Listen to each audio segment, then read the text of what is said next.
kumpul sajuru-juru atata tancaro.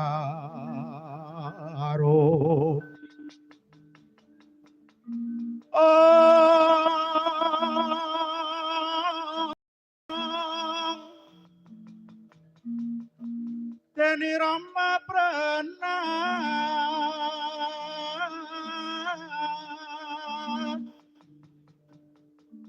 Wango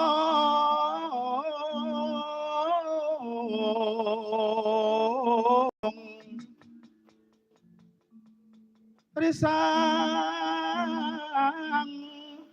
Yuyudana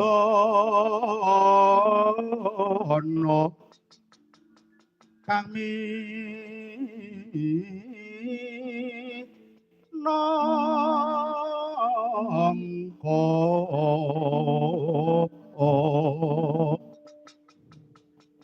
minangka cucu ing lagu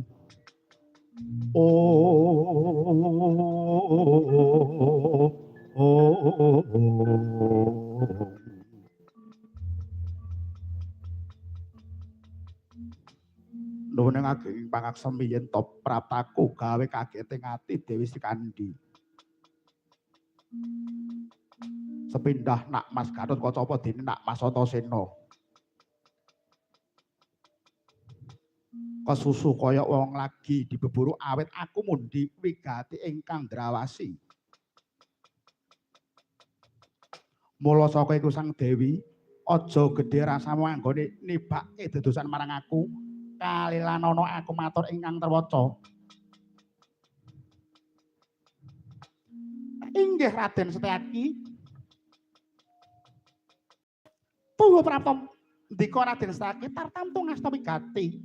Kula mboten wigih rerenga nyumakaken babar wedar. Inggih Paman Setyaki. Sumangga kula aturi paring pangandikan punapa gati ning lampah.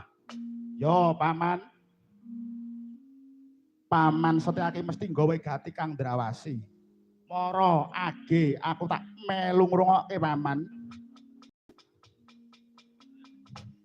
Jatine gale tansih mangu-mangu rasa kula anggene badhe ngarani. Nanging prasasat kaya wis ora kuat awet lebating gelagat. Para Pandhawa ciki diasta ing Suralaya. Kekanthi ora pati cetha apa darunaning perkara. Tuhu pitaya petung lajering wacana. Yen ora adoh marang tumindak semenang-menang nedya ngukum Pandhawa tanpa anane perkara. Tak atik gathuk ning rasaku kaya paduk. Pepungkuran wanci iki tembe wae Dewi Sikandi ngidam-idamke bali ning Taman Mairakaca dadi endah kaya duke nguni. Ing rawat-rawat aku uga krungu ta pendhewa kucluk saka pertapan saka limonate namake Ginem. Dening Dewi Sikandi yen to kepengin mangun bebrayaning keluarga.